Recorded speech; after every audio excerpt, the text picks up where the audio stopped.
So, Wolf Yoxel is a certified spiritual counselor and ordained minister. He is the spiritual wellness director at Pavilion, a center for the treatment of alcohol and drug addictions located in Mill Spring, North Carolina. Wolf provides spiritual direction and wellness counseling, spiritual group process, and lectures on the importance of spirituality and mindfulness practices in addiction treatment. Wolf serves as an adjunct professor at Mary Baldwin College in Virginia, teaching in the fields of world religion and Chinese history. Prior to that, Wolf served as the spiritual director for the Center for Truth and Vision, as regional director of an intensive in-home counseling agency, and operated a private counseling practice. He is a published author and artist. Wolf is certified in outdoor education, martial arts, and worked extensively with Native American and Chinese cultures. Wolf has been guiding people in all walks of life by providing spiritual guidance and practical wellness applications for over 30 years. So Wolf, I'll hand it off to you. Okay, thank you.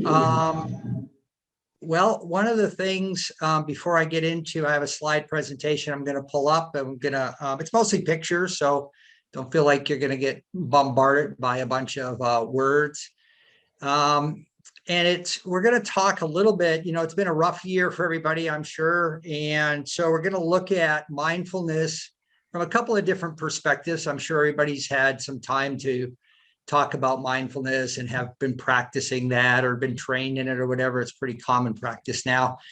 And then also something called spiritual awakening. And when we talk about spiritual awakening, that we're really talking about the idea of your belief system and how to connect to that belief system in a more mindful way and use that to guide you through life in general, not just through the times that we become really stressful. So let me just get my PowerPoint up here.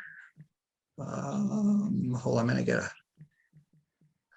share the screen.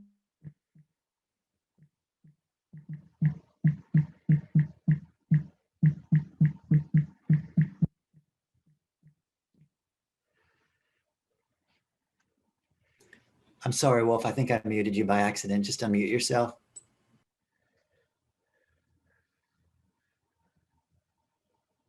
There we go. All right. Can everybody see that okay? It says mindfulness and spiritual awakening. All right. So the concept of mindfulness, a lot of us have learned that it's become a very common phrase. It definitely is a common phrase within the recovery community now.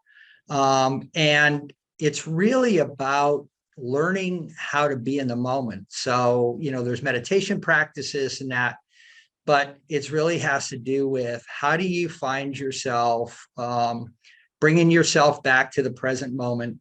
And there's all kinds of techniques for doing that. We'll talk about a few of those. And then spiritual awakening. When I talk about spiritual, I'm talking about whatever belief system that you come from.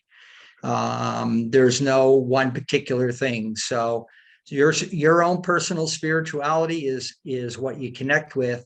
And the awakening part is understanding the connection you have on a daily basis for that particular practice that you have or spiritual belief that you have.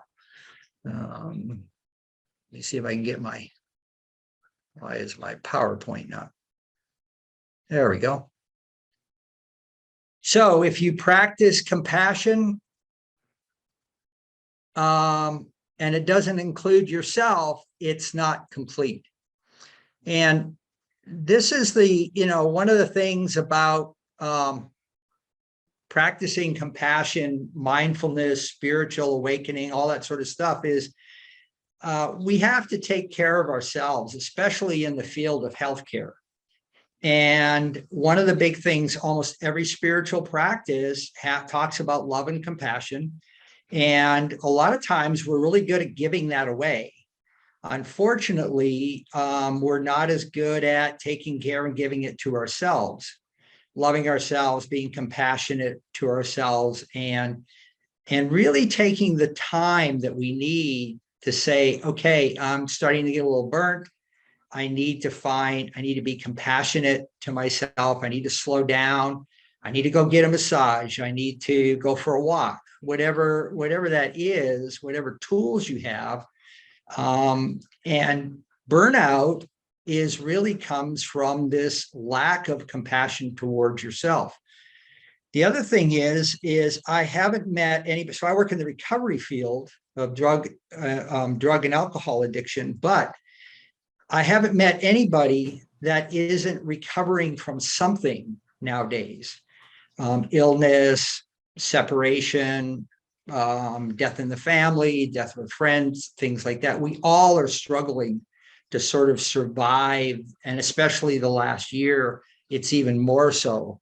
And so one thing that's really important is how do we begin to add compassion into our life and make ourselves, without getting too much in our ego and not getting too much where we're over taking care of ourselves, but really, how do we take care of ourselves? And is it okay to put ourselves first? The answer to that, of course, is yes, we need to do that. So I'm going to talk a little bit about your brains. I did an interesting study a few years ago. In the field, we talk a lot about the neurobiology of addiction, what happens to the brain during this time period. And I got really interested in what is the neuroscience, and actually put a PowerPoint presentation and presented it before the COVID stuff around the country. What is the neuroscience of spirituality? And one of the things, so I have a limited medical degree. Just a funny little story on that. I actually had to, once I put the PowerPoint together, did all the studying, before I went out and presented, I had to actually get together with one of our medical doctors here and say, okay, how do you pronounce this word? How do you pronounce that part of your brain? So this is coming from a real sort of layman kind of place, but just studying and reading a lot and trying to understand it. And what's real important is that this idea of compassion, the idea of self-care, really boils down to what we end up doing a lot inside of our own minds. So we have a couple of different parts of our brain, and I'm not going to get into a lot of that part of it, but we have two major parts. We have the more modern part of your brain, the frontal cortex, which has lots of parts to it. And then you have your reptilian brain, your survival part of your brain, which is the other side.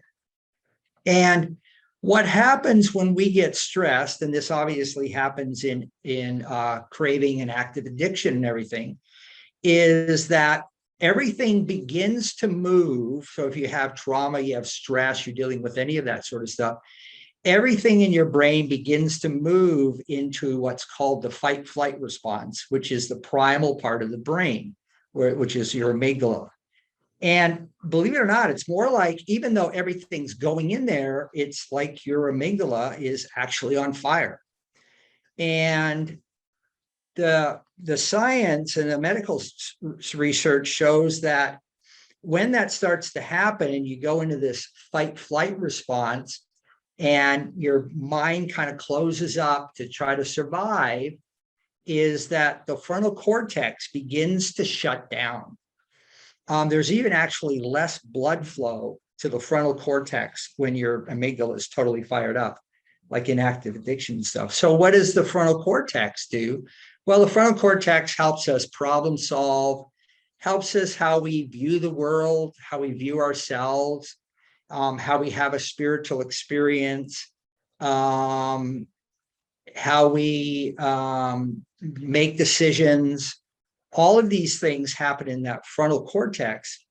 But when we get really super stressed, we're in active addiction, we're craving, any of those things, we're in trauma, all of that starts to get quiet. There's actually less blood flow. We start to move into this amygdala thing. And if we don't do something to calm the amygdala, to begin to calm that fire down, then we stay in that place. And that's where long-term trauma victims tend to live, in that fight-flight response. And you have to teach and learn ways of getting the amygdala to calm down. Meditation, mindfulness, spiritual practices are all part of the way to be able to get that part of your brain to calm down. So we're going to talk, here's a little something about mindfulness meditation. Actually, any kind of meditation. And I should clarify that there's, numerous types of meditation. We're most common with mindfulness meditation now because they found that one to probably be the overall best one for the society that we live in. But for instance, Zen meditation, which is the empty mind, it works really well if you're a monk on a mountain or you don't have to pay a bunch of bills, or it still works, but it's not sort of, it allows you to be, get your mind to calm down, but it doesn't help you understand how your mind actually is working. And that's what mindfulness does. But you can see that the frontal lobe, the parietal lobe, and the occipital lobe are all active before meditation. They're all fired up. Everything's jumping around. And then after meditation, all of these things begin to calm down. And while they calm down, so does the fire in the amygdala. So that fight-flight response begins to slow up a little bit and get you to calm down. So today we live in a very busy world. Rush, rush, rush, get to the next appointment, buy the next new phone, text, don't talk, drive, don't walk. Yet in order to really hear your inner voice, your identification of God, or what we use, the term we use in recovery is higher power, you need to stop and contemplate life, because it's in this quiet moment that you find true direction. And I was just reading something the other day that said that space is the actual quiet time between your heartbeats. I thought that was an interesting way of looking at it. Going back to, I lived in China for a while and spent some time in Japan and Korea and stuff. And more so in Japan and Korea, one of the things is, especially if you study art from over there, is what's important in a lot of Asian art is not the art piece itself, but it's actually the empty space that they look at. That becomes the more important place. And it's kind of the same thing in our lives. Our brains are fired up. We're rushing around all the time. We're doing all this next thing. And we live in a society that promotes that. I would like to think that there's maybe somebody on here that during your math exam in 8th grade, your teacher said, okay, we're going to take 5 minutes just to calm down and meditate, calm your minds down so that you can get through this math test. I mean, that's not really usually what happens in our world. And so finding this connection, this, talk about spiritual awakening and getting that connection to whatever your belief system is, we have to stop. And to get that amygdala, the part of our brain, to calm down, we have to stop. You can't do it on the run. It's got to be, and then we've got to contemplate what is my spirituality? What is my thinking? What is going on? One of the things we talk about in recovery is relapse, for instance, happens months before anybody ever puts anything in their bodies. And what that is that it's a fall back into old behaviors and old thinking. And the idea of mindfulness practice is to begin to see how a person's mind, paying attention to how the mind works, and be able to recognize when those negative thoughts start to sneak in the back door before it's too late. And so when we talk about this concept of, hear our inner voice. So if you come from a Christian perspective, it says in the Bible and through Christianity that God is in everything and everywhere. If you're more of a nature person, or a Taoist, the Tao or the way is in everything. The natural world is everywhere around us. If you're a Star Wars fanatic, the Force is in everything and around us, the universal energy. We don't have to be searching out the idea that some kind of source exists, because every spiritual practice around the world teaches that it's right here, right now. And we're part of that. And so what we have to do is we have to be able to go internal. And our life force, our soul, our spirit, however you identify that internal place, is where the real answers are and where the real direction is. Our bodies and our minds are simply tools that take us through this life in order to learn lessons and to be able to move through this place we call planet Earth. But the real true essence of what direction we should be on, what we should be doing with our life, how should we be taking care of ourselves, is really in those quiet moments internally. And that's where we can find our connection to whatever the source is and whatever your belief system is. So one of the greatest things that we have that is with us all the time, and if it's not with us, then we don't really have to worry about meditation or anything. If you quit breathing, you don't really have to worry about that part of it, but is our breath. We have our breath with us all the time. So a lot of people use various apps nowadays. There's every kind of meditation app on the phone you can think of. And a lot of those are good. But what happens if you don't have your phone? What happens if you don't have your Tibetan chimes? What happens if you don't have your meditation bell? Or whatever it is, the one thing that you always have is your breath. And from a Christian perspective, it talks about that, God took his breath and blew life into man. If you look at various cultures, the term breath also translates to spirit, like prana and stuff like that. And so we have this wonderful opportunity. And one of the things that our breath does is it actually calms us. It calms the amygdala. What happens if you think about it for a minute, when do we hold our breath? Well, we hold our breath when we're angry. We hold our breath when we're crying or really deeply sad. We hold our breath when we're frightened. And these are all times that we really need to learn how to breathe. So I'm going to actually take you through a little exercise. Originally, I was going to be in New Mexico doing this. And so we're going to do it on, I'm going to teach you a little bit something about breathing for a minute. And maybe you guys some of you have your own breathing practices. But one thing, if you study the neuroscience of the brain and how it works, it's actually the breathing out in a controlled manner that calms your brain more so than the breathing in, which is opposite of what most people think. Most people think it's the actual breathing in, and that does help. It does bring you into a calm place. But what I'd like you to try for just a second is, we're going to do this twice. I want you just to take a nice, gentle, slow, deep breath in.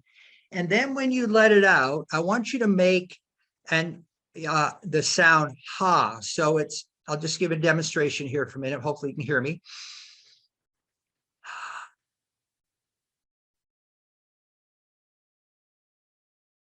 And I want you to listen to the sound of your breath coming out. Don't breathe out so far that you have to gasp to get another breath in. And I want you just to listen to that sound and the control of your breath. And then take a second breath in and then breathe it out. And just let yourself feel where you're at. I want you to be able to feel how you can calm down through this breathing technique. So just everybody, I'll give you just 30, it shouldn't take more than 30 seconds or a minute. So everybody just give it a try.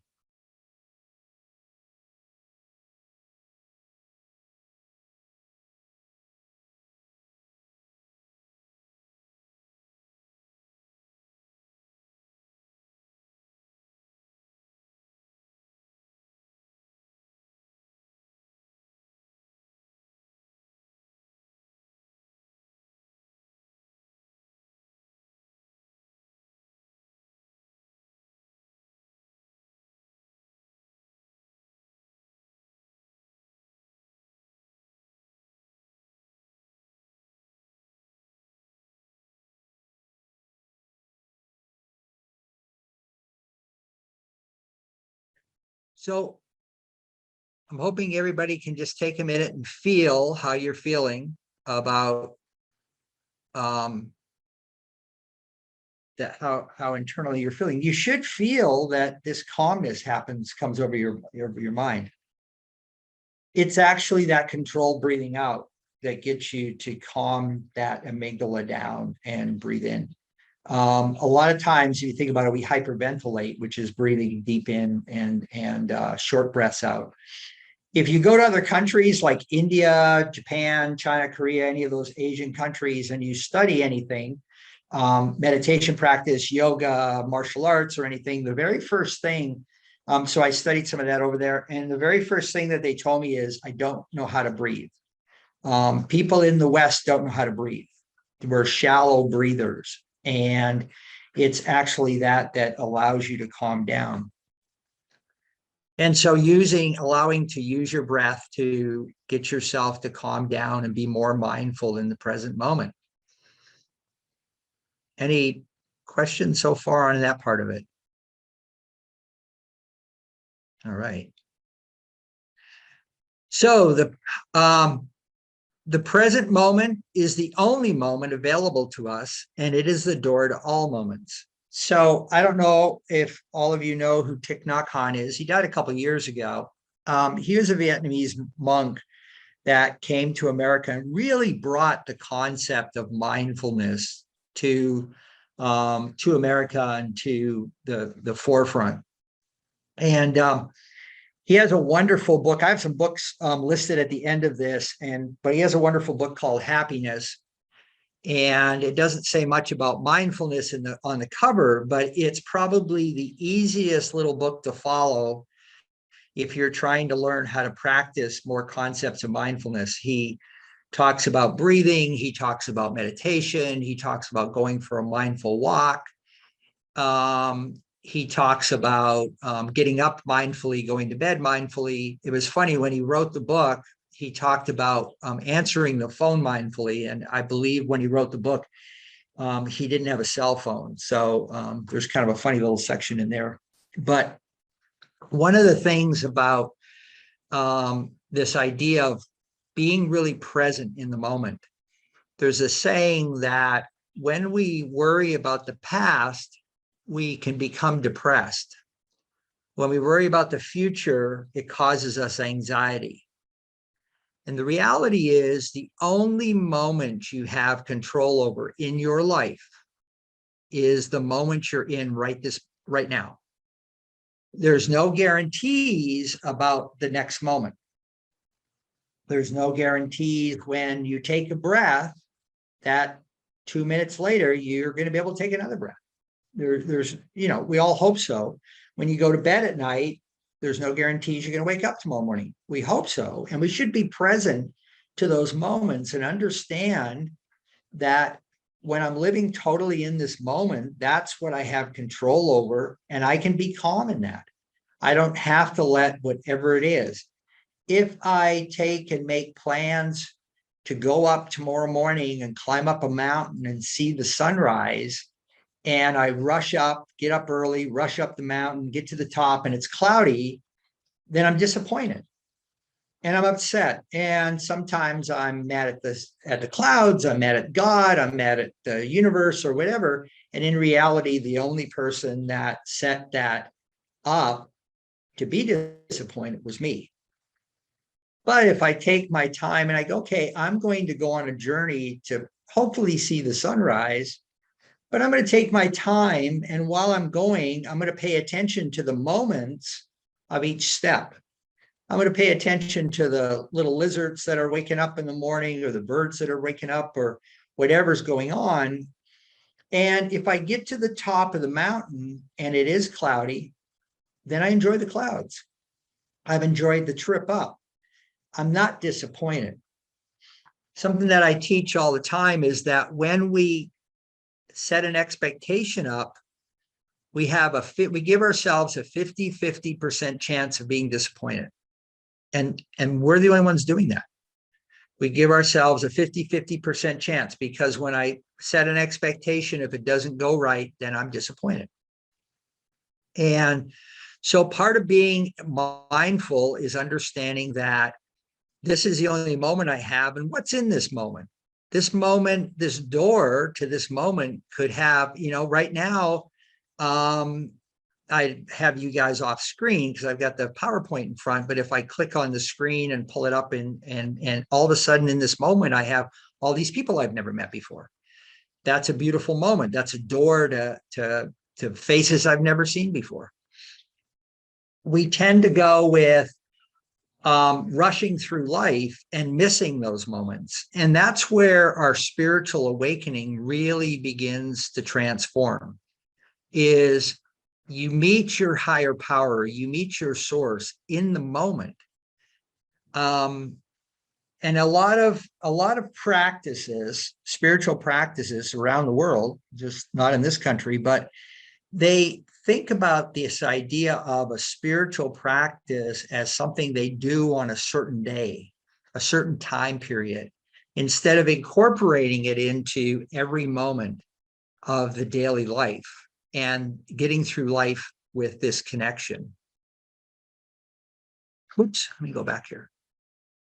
What did I do there? Hold on a minute.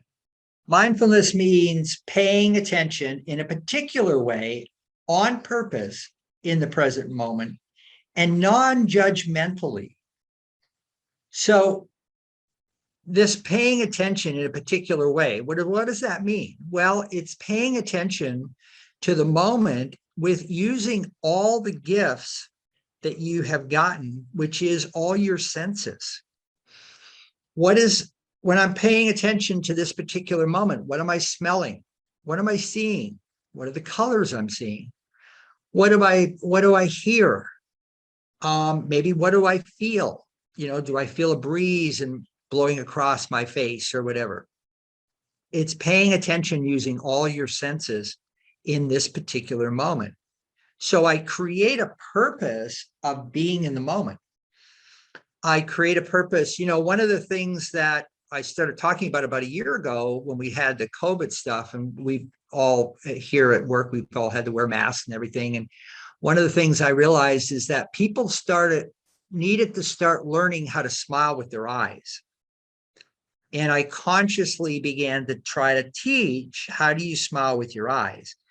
So that's, paying attention in a particular way on purpose. Not only am I going to smile with my eyes, but I'm going to look into your eyes because I can't tell any other part of your face in the present moment of what's going on.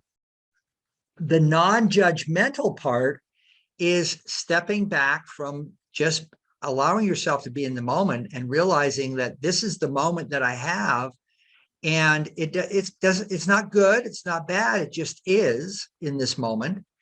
It's not my whole life. It's not the whole day. It just happens to be this moment. And I'm not going to judge it for whatever it is. I'm going to accept what is in this moment as part of my opportunity to become a better human being, to grow mentally, physically, maybe spiritually, all of those things.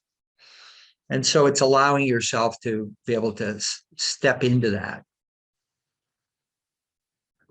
So this idea of practicing stillness, if you look on the left, you've got this guy who is, why, what, when, how, why, and I'm sure everybody that's on here can relate to feeling like that. And yet the dog has one thing in mind, a bone. Practicing stillness is focusing on just the one thing that's in the present moment and not all the things that are out of our control. So that's a big part of what mindfulness is about, is being able to stop and say, what is in this moment? I in the write-up, so I've got a background in art. I've got a degree in art. And when I was in art school, one of the things that our professor taught us was, he said, everything in the world exists in lines. And so if you look at wherever you're sitting, if you got a table in front of you, your computer screen or whatever, everything that makes up that is a series of lines. Everything in the world is a series of lines. And he taught us that if you can pay attention to the lines of something and simply draw the lines, you can draw anything. And so we start off with a box, and then we had a bunch of boxes, but we eventually went outside and had to draw about a 6-inch little square of tree bark, which has a lot of lines for most part, depending on what kind of tree we pick. And so part of that, what I learned from that was about this idea of mindfulness. I can bring myself back to the present moment simply by paying attention to what are the lines around me? What are the colors around me? Again, it's all about using your senses. So let's talk about spiritual awakening and this idea of finding the mystery in the everyday. So the world is full of wonderful, mysterious things. And, science is always trying to figure it out. And the closer science gets, the farther away they get most of the time. They get to some place and they go, oh, that something changed. We're constantly in the science world. It's constantly changing. And there is mystery in everything that we do. The problem is we're not paying attention. So earlier I said that God or the Tao or the force or the universal energy exists in everything. And the natural world especially is out there doing everything it needs to be doing. The trees woke up this morning and said, let me grow towards the sun. And the squirrels didn't jump in and say, so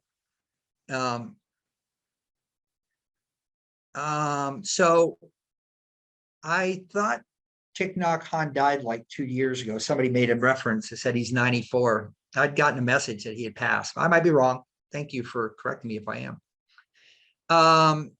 So this idea of finding the mystery in the everyday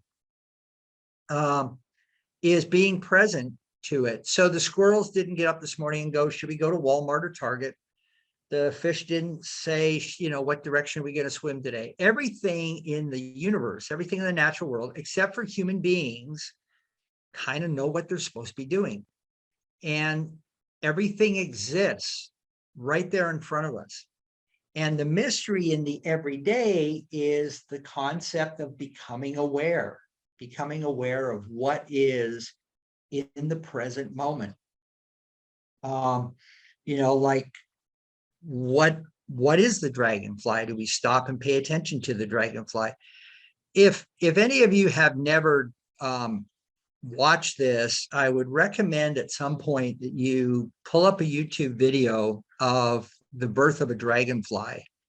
We always think about transformation from a butterfly perspective, going into the cocoon and breaking out. The dragonfly has an amazing, it's really quite an ugly little bug that crawls out of the lakes and the water, because that's where the larva's laid, and it sits on a branch or whatever, and its back hardens and its back splits open and the dragonfly comes out, and then it actually forces water into the wings, and the wings are actually water and they have to dry before it can fly. It's a pretty amazing mystery to watch. And if you've never seen one or you've never seen the on YouTube, it's definitely worthwhile paying attention to.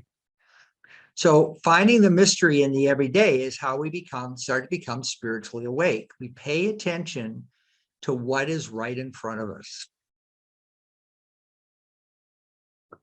So as children, we're very sensitive to nature's beauty, finding miracles and interesting things everywhere. As we grow up, we tend to forget how beautiful and magnificent the world really is. There is magic and wonder for eyes who know how to look with curiosity and love. So if you just want to watch this butterfly, one of the advantages of cell phones nowadays.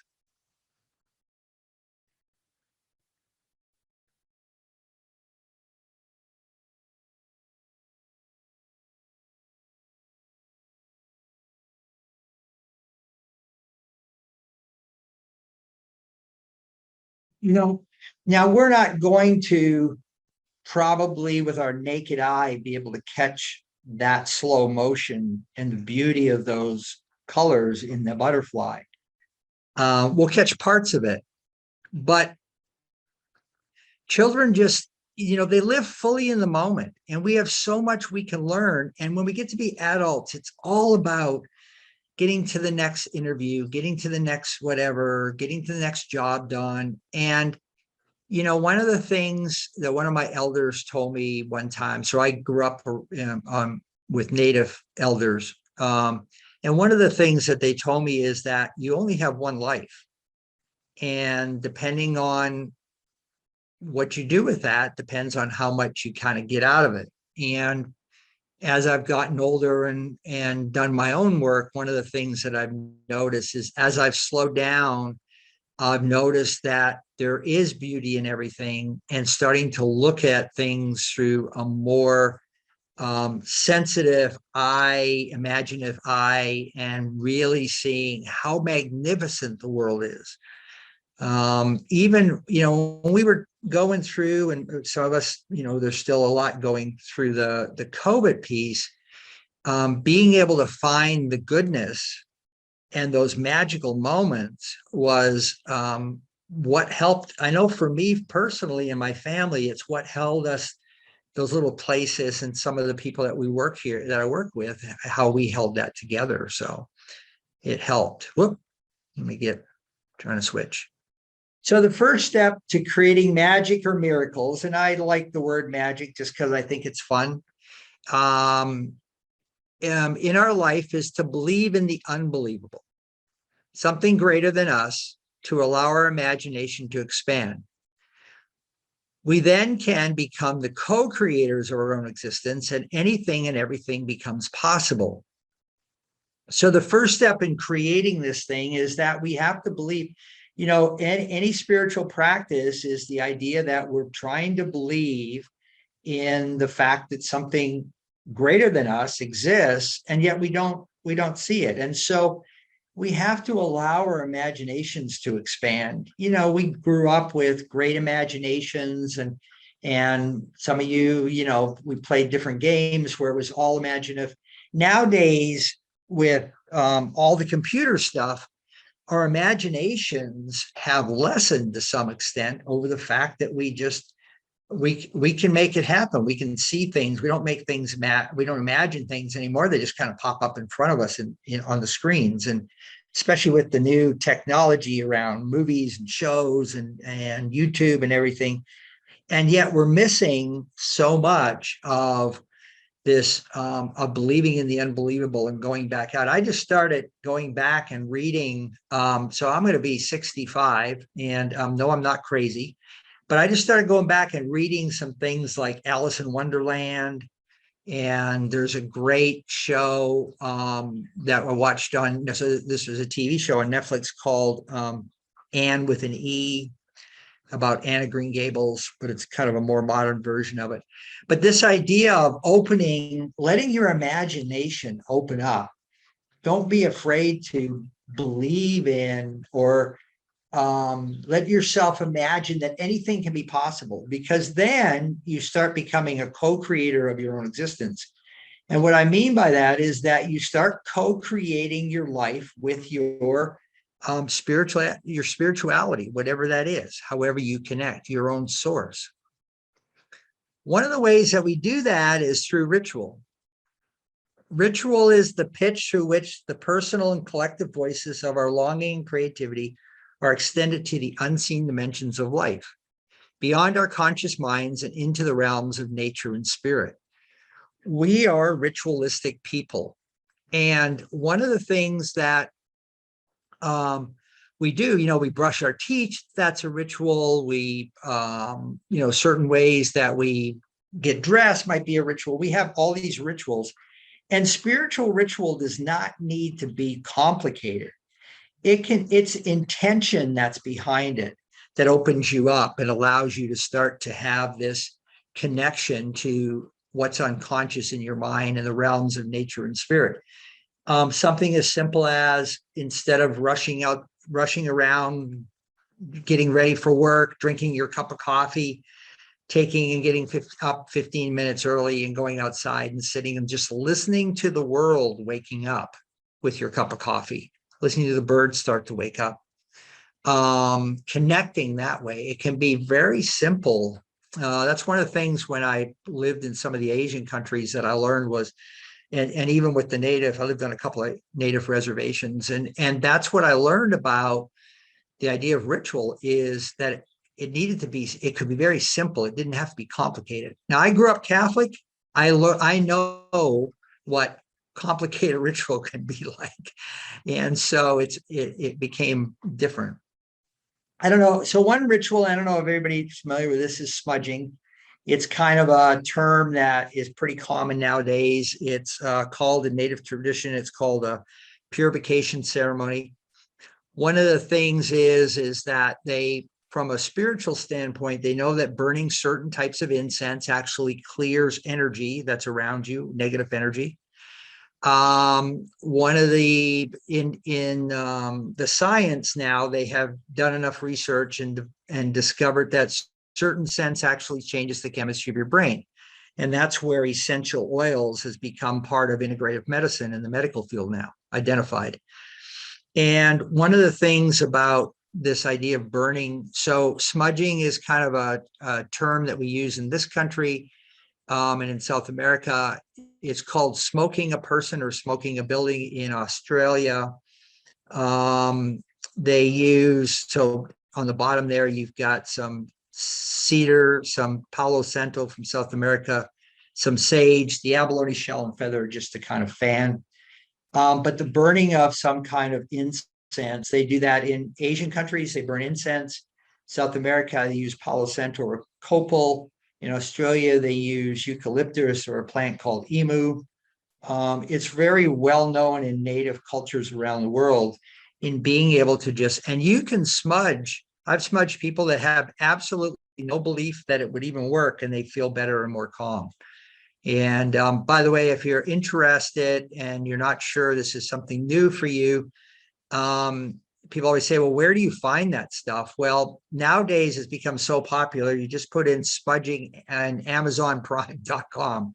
And actually that picture, I think, pops up in the Amazon world. So one thing is about self-love. We have to love ourselves enough to be able to know that we deserve this idea of spiritual awakening. We deserve to be gentle on ourselves. We need to deserve that. And, for a long time, we haven't been able to hug people. And so what about just hugging yourself? And so this may sound funny, and some of you are on the screen or not, but everybody just take a minute, give yourself a hug. We need that touch. We also need to be able to get back to hugging in our world, and hopefully with COVID shifting, we'll get back to this. But it's interesting because all animals have an instinct and a passion to touch, hug on some level. And touch is an important thing. And so, if you don't have, you're not comfortable with that, go get yourself a massage sometimes, hug yourself, hug a tree. I'm an old hippie guy. Don't be afraid to ask for hugs. We need to be touched. And that's been one of those things that's been so hard with this COVID piece. So a few things that you should ask yourself around the spirituality, your own, what is that on a daily basis, pretty much. So you should ask yourself, am I feeling spiritual? Am I feeling connected to whatever my belief system is? And this isn't something that you do once a week. I use the example, everybody has usually 2 or 3 meals a day. And during mealtime, when you get a little hungry, you have a snack during the daytime. That's how we feed our bodies. Well, if you take that Wednesday night, you go to your meditation group, or Sunday morning, you go to church or whatever. And I know lots of people do more than this, but if the only time you ever feed yourself, your soul, your spirit, your life force needs to be able to be fed too. And think about if you only ate once, say Sunday morning, a really big meal, and then you couldn't eat till next Sunday, how starving you would be come Friday. Well, it's the same thing with your soul, your spirit, your life force, is that it needs to be taken care of. And so you should be able to stop throughout the day and say, am I feeling connected? Am I feeling spiritual? Am I feeling like I'm connected to my source? And if not, then use your breath again. Remember, we talked about that your breath is connected to your soul, your spirit, your brain, everything. And so use your breath, or step outside and just feel the sunshine. Take a nice deep breath and allow yourself to feel and reconnect throughout the day. Don't be afraid to, but you should be asking yourself, am I feeling? And if you're not, you might have to go off and do some more, you may have your own personal rituals. You may have to go and dive into your personal rituals a little deeper. The other thing is, are you thinking spiritual? Are you thinking about this? Is this something that's present in your mind? Is it something that when you go to have to do something, you have to go and meet with somebody, you have to go fill out a chart, you have to do that? Are you thinking about and feeling, and are you connecting spiritually with whatever your source is, so that you're not feeling like you're doing it alone? You're being able to move through life on a daily basis, connected. And then what are you doing? How are you connecting? What is your ritual again? So thinking, feeling, and doing that connects you daily, not waiting. A lot of times what happens, and I see this all the time in my work, is that people wait till they're in crisis to be able to reach out to whatever their belief system is.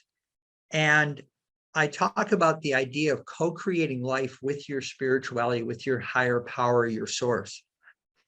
It's, so let's go back for a minute. I'll come back to that in a minute, but are you using your spiritual, when you get problem comes up, do you have a spiritual focus on how to resolve that? Or are you trying to figure out how to do it on your own? Do you call in whatever source it is to be part of it? In the native tradition, they call the idea of having spirit helpers. In Catholicism, I grew up having a guardian angel. One of the things I didn't learn about growing up in Catholicism, or that I can't remember anyway, is the idea that when I'm having a problem, I call my guardian angel in for help. I probably learned that, and I probably ignored it or something when I was a kid. But I learned this idea that I don't really have a struggle with my problems when I use my spirituality to focus and go into that deep place and connect. I definitely don't feel like I'm having to deal with it alone. Having a spiritual practice is important. Figuring out, that's my backyard, by the way. No, I'm kidding. I wish. Having a spiritual practice. One thing about these labyrinths that's pretty fascinating, if wherever you live, if you put in labyrinth in the town that you're in, you may find that there are labyrinths in the back of churches, in the backyards of different places. I've been amazed at how many labyrinths there are that are sort of hidden away, that are totally open to the public, that people can walk. And it's a great way to get connected, to be in the moment, meet other people maybe that are walking the labyrinth, that are also on. But you should have a spiritual practice and figure out what that is. How do you feed that part of you every day? So this idea of co-creating, instead of having your spiritual, whatever your spirituality is, over there on the table, or over there on the bookshelf, or over there in your church group, or over there in your meditation group, I want to have my source in my pocket. I want it to be my shadow. So I want to co-create my life throughout everything that I do.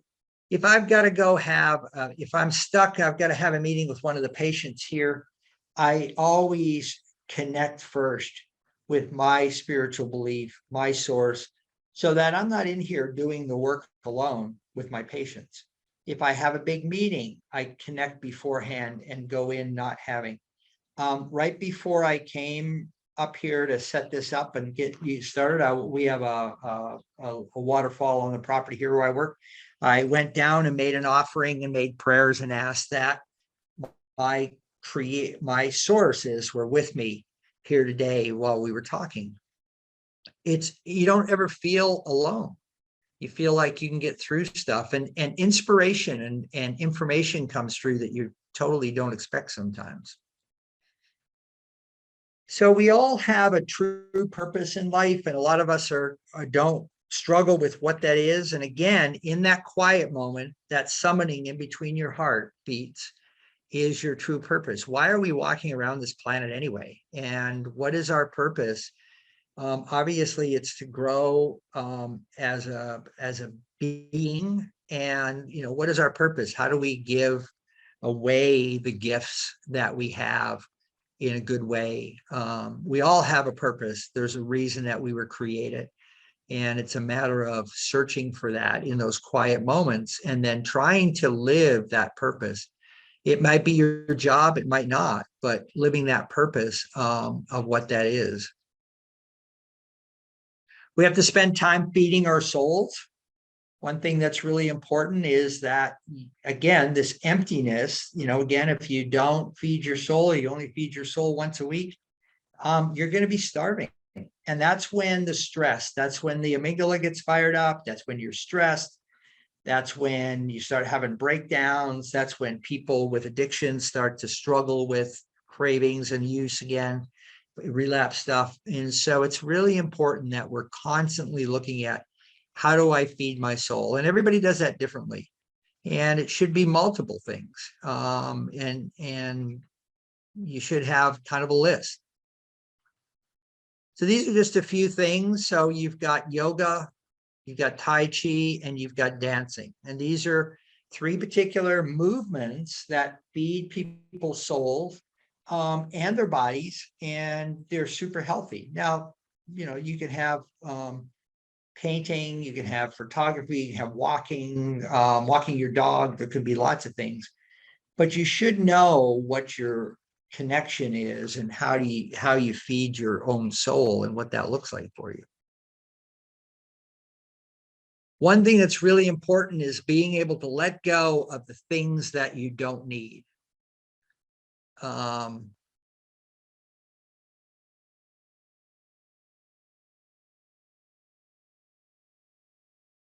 nice. So one thing that you don't need to do is hang on to stuff. It weights us down. It makes us heavy, makes us drag through life.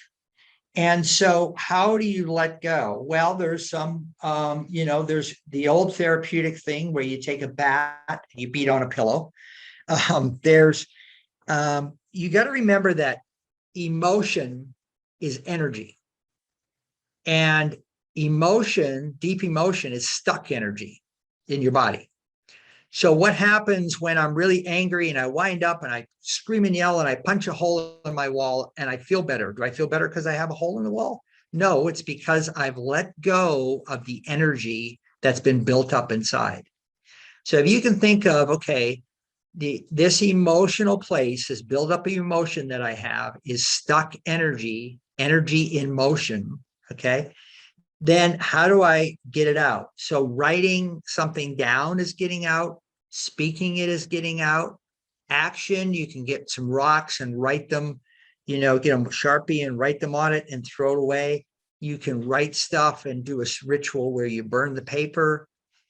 Just always remember that as long as you're hanging on to stuff, that's the thing that's going to weight you down, hold you back, and eventually, from a health perspective, make us sick.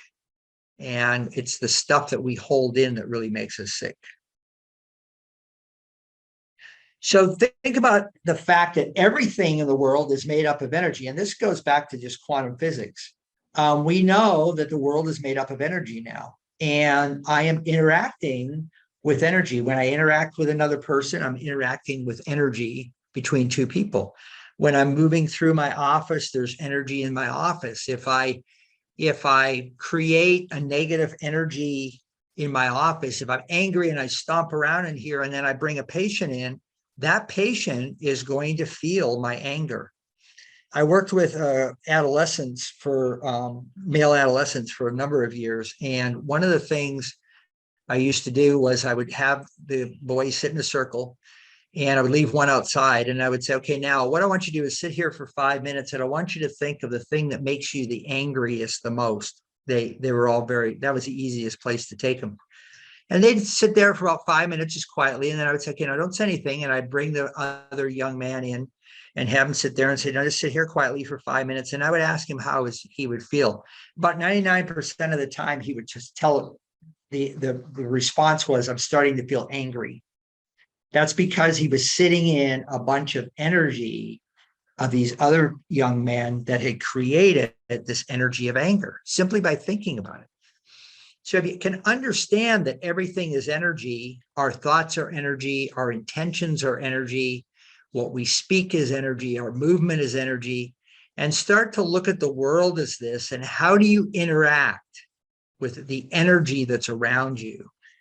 That's how we start to heal. That's how we become more peaceful, is to understand that I'm interacting with this energy and I have a choice. So as a martial arts background in Aikido, actually my martial arts background is in Hapkido, but in Aikido, they talk about that a person coming towards you has force and energy coming towards you. And if you simply step out of the way, there's nothing for them to run into. And so in Hapkido and Aikido and even Tai Chi, what they teach you is that you step out of the way. You don't stand and block the force that's coming, the energy that's coming towards you. And if you can learn to do that when we start arguing with somebody, we have two forms of energy banging against each other. If I choose to step out of the way, the other person has no energy to bounce off of anymore. So I'm kind of getting to the point where I finish up. I know we started early, so it'd be done a little bit early. I hope that's all right with everybody, and we'll open for some questions if necessary. But this idea of the spiritual source, and working in the addiction field, you always are running into people who are asking you, I don't know what God is. I lost God. I lost the connection. I don't believe in God. All those kinds of stories. And in reality, we don't really need to know what the source is. We just need to know that it exists. So when I come into my office and I turn on my lights and I plug my water fountain in and plug my computer into the sockets, I connect to something called the electrical grid. Now, I've pulled up a picture in front of you of the electrical grid of the United States that is supposed to be what the Russians are trying to hack, apparently. But personally, outside of this picture, I've never seen the electrical grid. Somebody told me it exists. I can see a picture of it, but then somebody told me God existed, and I can see a picture of the interpretation of God too online. The reality is, I don't have, when I go to plug my computer into the wall socket, I don't think about the electrical grid. I don't think about, is it out there? Am I going to connect to it? Is it going to work? I don't think about that when I turn the lights on even. What I know is that it exists, and my experience and my faith that it exists is because when I plug something in and I turn it on, it comes on. And I don't need to figure out what that source is. I just need to know it exists. But what I do need to know is, what are my outlets? Where are the outlets in the room that I plug into? And so the same goes with this concept of spirituality. We don't have to figure out the source. We just need to know that there's a source that exists. Name it if you want to, that's up to you. But we just need to understand that there's a source that exists. And I don't need to figure it out. Thousands and thousands of scholars and everybody has been trying to figure out the concept of the universe and God and all this sort of thing for thousands of years. And we've got lots of ideas and lots of theories, but we don't really know till we die in reality. And so, but what I do know is, what are my plugins? Where are my outlets? What is the rituals I do? What do I plug into that connects me to my source? And then I know where those outlets are. And so if I need to get more calm, I need some mindfulness. Maybe my outlet is going outside. For me, I'm a motorcycle guy. I just go on my motorcycle and it puts me in a really quiet moment. I don't ride with a group of people. It's just a solo kind of thing. Sometimes I need to do more intense ritual to get a deeper connection. That's sort of, I have a 110 and I have a 220 and I have a 440 outlet. And I know where they are and what I do with them and how to get connected to them. So some of the resources that are available, let me go back here. Sorry about that.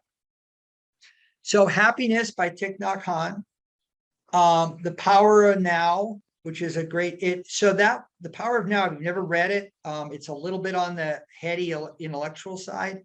So if you like that, but it's a great book. A Life Worth Breathing. Max Storm is a yoga teacher and a breath teacher, and he's got some really wonderful books out there on learning how to breathe. Simple, and that one technique that I taught you actually is one that he uses. The Art of Stopping Time is a wonderful book because it's just a small book that simply gives you ideas on how to find more time to stop time, to have more time to practice your spiritual practices. The Obstacle is a Way. That happens to be a Zen statement that when we have something that comes up in front of us, that actually is what we need to be paying attention to. When something uncomfortable comes our way, that obstacle is actually the way to our spirituality. If you want to get into some of the neuroscience, how God changes your brain, and then a fun little book that's got a kind of a Christian base to it is When God Winks at You. Those are those little synchronistic moments throughout the day that that God is sort of right there in front of you. Your source is right there. You're going along and you notice you're thinking about something and you notice a lizard, and all of a sudden that lizard turns and faces you. And so that's one avenue of it.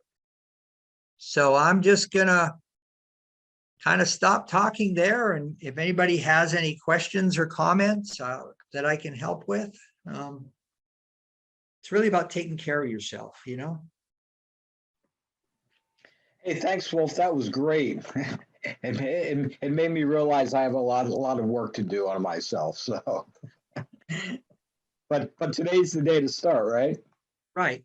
That's And right. to know that mindfulness and spiritual practice is a journey, not a destination, right? So I have a question. How is mindfulness and spirituality, I guess, structurally integrated into your treatment curriculum at Pavilion?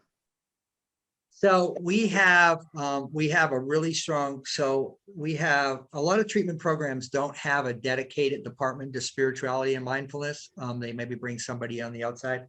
So we have a dedicated department. All of our lectures, like before doing a lecture, before doing groups or whatever, there's a mindfulness practice, a few minutes of becoming mindful of being present in the moment of where people are. I teach some breathing techniques and some mindfulness practice as well as meditation. And then spirituality is ingrained in absolutely everything that we do here at Pavilion.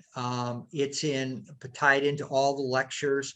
One of the things, I don't know how many people know about the 12-step AAA, NA, we are a 12-step model.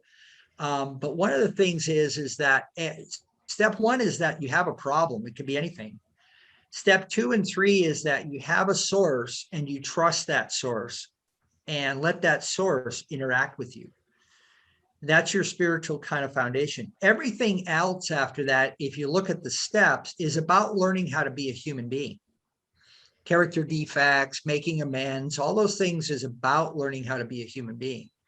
And so we teach from that perspective is getting a spiritual foundation and then becoming a human being is where the real work is. If I'm trying to be peaceful, I'm trying to find peace in my life, and I can meditate all day long, but if I am not dealing with the anger that's inside of me when I wake up from my meditation, then I end up still being angry. And so peace doesn't last. And so it's this idea that spirituality is ingrained in everything that you do. You co-create your life with spirituality, and then you move forward from there and do the human work that's required of learning how to be a human being, dealing with the physical, the emotional, the mental, all that sort of stuff.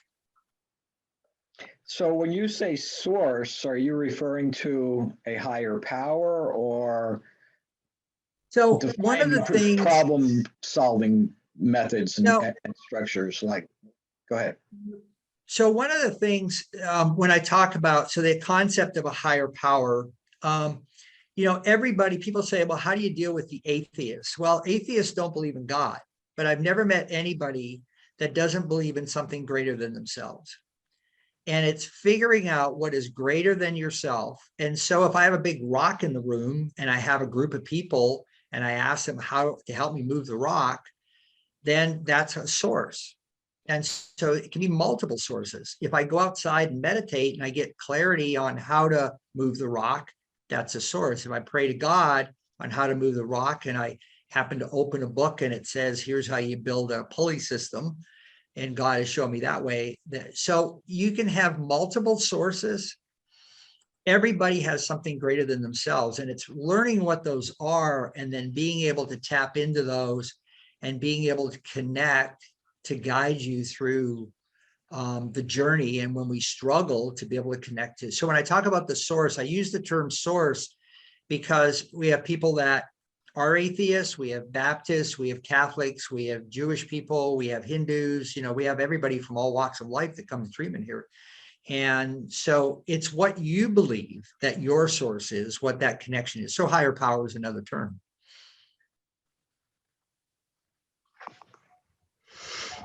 Wolf, this is Kathy Simpson, and I thought maybe to even further answer your question, I had the opportunity to come and spend some time at your facility at Pavilion.